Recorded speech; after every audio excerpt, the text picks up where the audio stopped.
door. He pulled an empty matchbox from his parka pocket and gently inserted the spider.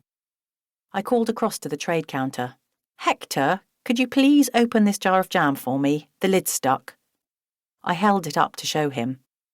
Although my arm muscles had definitely got stronger since I'd started work at the shop, what with lifting so many boxes of books every day, they weren't a patch on Hector's. I had been sorry when the weather turned chilly back in November and he'd swapped his t-shirts for long-sleeved sweaters.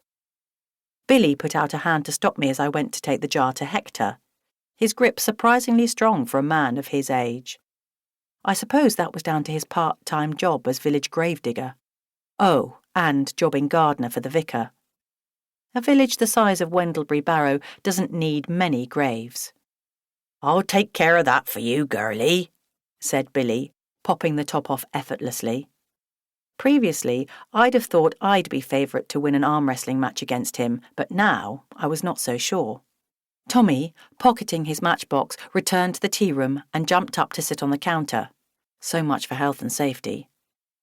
"I also deduce that you've just come back from Inverness." Considering my travelling bags with airline labels attached were in full view behind the counter, Hector had collected me from the airport at 7 a.m. and brought me straight to the shop so we could open on time. Tommy's observation hardly rated as ace detective work. "In a mess?" said Billy. "Who's in a mess?" "Inverness, Billy," I said loudly, prompting him to adjust his hearing aids. Tommy jumped down from the counter and crossed over to the central display table and held the magnifying glass over a pile of books. "I could tell you who has touched these books if you wanted me to. That is, once I fingerprinted the whole village." He pulled a black ink pad and a small pocket diary out of his parka. "I had these in my Christmas stocking." He opened the diary to show me the first week of January displayed across 2 pages. "I'm using it to collect fingerprints and to note down clues. See, the dates are on there already, so that'll save time whenever I find new evidence." Already, the first few pages were covered in scribbled notes. Wanting to encourage Tommy in such a constructive new hobby, I turned to Billy, who was now licking his fingers to pick up the remaining toast crumbs from the table. "Like to volunteer to be Tommy's first victim, Billy? I mean, suspect?" Billy held up his sticky hands. "You don't need to waste your ink on me, Tom. You can have my fingerprints in raspberry jam." Before Tommy could reply, Hector coughed. "I'd prefer not to have fingerprints of any kind taken in here, thank you very much. I don't want grubby marks on my stock." Tommy's head jerked round in Hector's direction. "Why? Have you got something to hide?" He sounded hopeful.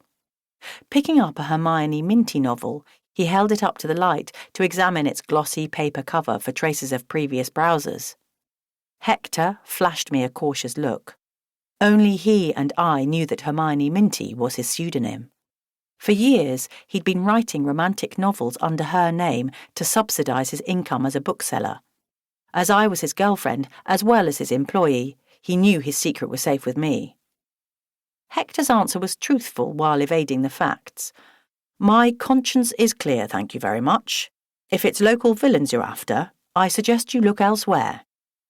"But not at me," I said quickly as Tommy turned his magnifying glass on me. I pointed to myself with both hands. "Nothing to see here." As if considering whether to disagree, Tommy looked me up and down, his gaze lingering longer than was comfortable for me. Half man, half boy, he was quite unlike the village schoolchildren who came to me for reading lessons in the shop after school. "Maybe not, miss, but my mum reckons there are plenty of crimes committed in the village that never get detected. My New Year's resolution is to track them all down and solve them." "What made her say that?" asked Hector. Billy put down his teacup with a clatter. "You was born and raised here, Hector," he said.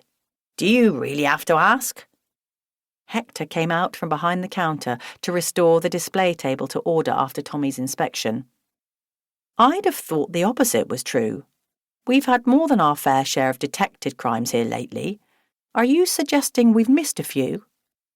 Billy plunged his hands into his jacket pockets and pulled them out again, an action which I guessed was meant to wipe off the excess jam. "I don't mean just lately. Do you mean to tell me you never..."